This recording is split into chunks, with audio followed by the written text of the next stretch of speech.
looking to put their run of 4 league defeats and no goals. There's the big one for me. No goals to an end. They've slipped 7 points behind the Champions League spots. They are 3 points ahead of 12th place Fulham. Just 3. The boss, Liam Rosenior, has been speaking to the media ahead of the game, and he was asked whether it's time to forget about the process for now and simply find a way to win. We do. It's a process, the process of how we work to win a game. That's a process. How we train, how we deliver meetings, what the tactics are, that's a process. The process is to win at every game that we play.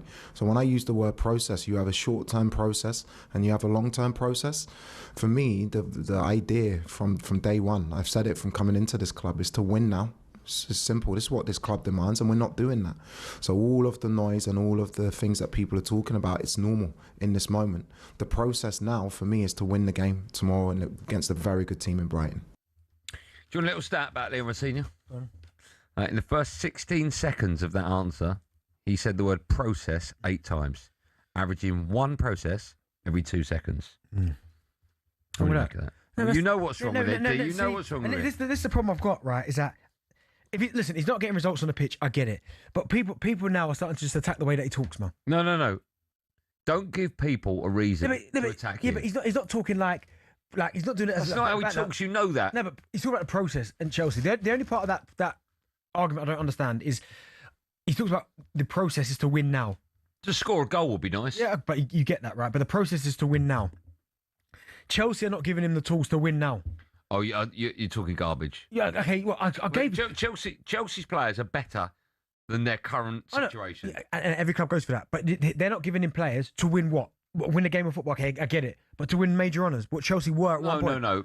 Chelsea are better than they're playing. And here's the reason they're not playing well. Yeah, Chelsea are better than they're playing. Arsenal better than the way that they're playing. No, but I'm not talking about other stuff. No, but I'm just giving you examples. Okay, here's the thing. I have to be consistent, right? If it was Ange Postecoglou, I'd sit here going, he's useless, he's rubbish, get him out. Mm-hmm. When he went to Forest, when he signed for Forest, the day he signed, I said on this show, I think they need their heads examined. He's a useless manager. I said that about Postecoglou. I don't know about useless, but no, but that's what he said. Yeah. I didn't hold back, right? Mm-hmm. I'm allowed to say what I think, and I need to be consistent. Otherwise, people go, well, you said that about him, but you're not saying it about him. I think. No, I'm serious. God, I'm serious. I think Liam Rosenior is a terrible manager. See, I don't think he's terrible, but I do. As I said yesterday, I think the Chelsea Football Club is just a bit big for him. Like Ruben Amorim is not an awful manager, but Man United was too big for him. It wasn't. It's not an awful manager. You say Man United was too big, but Ruben Amorim could have quite easily, if he was a good manager, seen the formation wasn't working and changed it to a 4. So you think he's an awful manager? No, I do think he's an awful manager. No, but I don't understand. But why a good manager, even a non-league manager, even someone playing Football Manager, would have seen, results aren't working. Let's change it. And I can watch the game, Man United. I can watch through at the back. And I've never been a manager. I've never been a player. But even I know that 3 doesn't work. And if he was a good manager, he would have worked it out himself. So I just think, because he got success at Sporting, playing the same system. Man United are 3rd.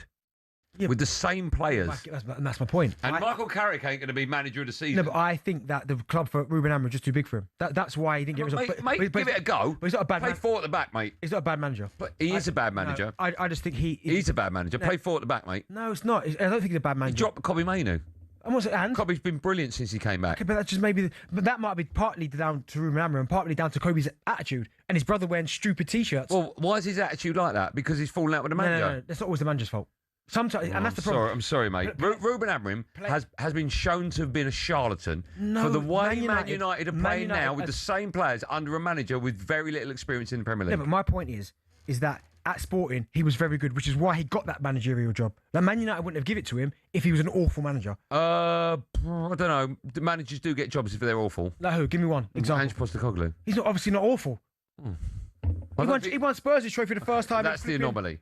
Well, it's not an anomaly. Okay, Liam Rosenior. I think he's an awful manager. Okay, I don't think he's awful because he wasn't awful at Strasbourg. But I don't know. You don't know Strasbourg's history. My point is, how did he go to Strasbourg? He got that job off the back of being under the blue co-ownership. He probably did. That's why he got it. But he also got them into Europe. Strasbourg. So look, he got the job because they want a puppet. They want someone. That's also Strasbourg's the first time in 40 years they got into Europe. Right. He got the job because Chelsea want a manager where they can call the shots and they can pull the strings. That's why he got it. That's why they probably got rid of Thomas Tuchel. That's why they probably don't want a big name manager, because a big name manager would go in and go, no, I'm doing it my way. Okay. In this case, they've got a manager who they can go, you're doing this, you're doing that. Yeah, potentially. And we saw that when Enzo had a 3 or 4 game ban, and in his press conference he said, we've decided. Now, a great manager or a top manager or someone that's in charge of a club will never use the word we've decided. I've decided. I'm in charge. Buck stops with me. My point is I'm saying Chelsea Football Club, yes, it's probably too big for him, which is why it's not working. But it doesn't make him an awful manager. Well, from what I've seen, I don't see anything other than Yeah, but you haven't seen him before he got to Chelsea. No, but you ain't seen him at Strasbourg. Well, I've obviously seen his record. Yeah, but you don't know what the league's like. Yeah, but all I know is that he got them into Europe for the first time in 40 years, which is a decent job. Yeah, that is good. He did well there. Right, In England, he's been terrible. Right, because he's gone straight to the top job. Okay, but I can only mark him in England. Actually, weren't bad at Hull. Actually, obviously, he was unfortunate to lose his job at Hull because he's actually done a really good job there at Hull City. Okay, from what I've seen in the Premier League. Yeah, but he's gone to a top club. Okay, well, I can only mark him out of that. He put it. Even someone like. Do you think he's a good manager? At Chelsea, too big for him. But even Ruben Amorim, Kevin Atchard, who we all love, was singing his praises. But Man United just too big for him. Yes, I know. So I'm only marking them out of 10 from what I've seen in the Premier League. Okay. Ruben Amorim out of 10, 0. Yeah, but you can't. It was not 0. Okay, but you know what I mean. Yeah, but you can't say they're awful managers.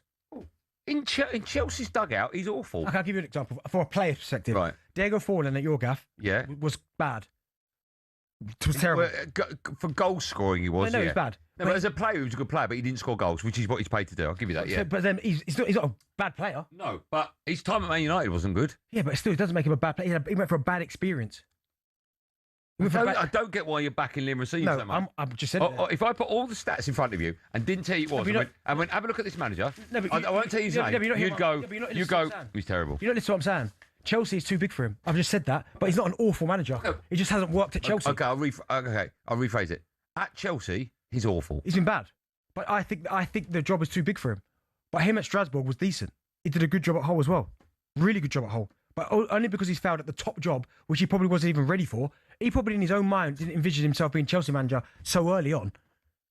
Okay, let's move it on from there, right? Because this wasn't what we were going to talk about. We were going to talk about how big this game is tonight.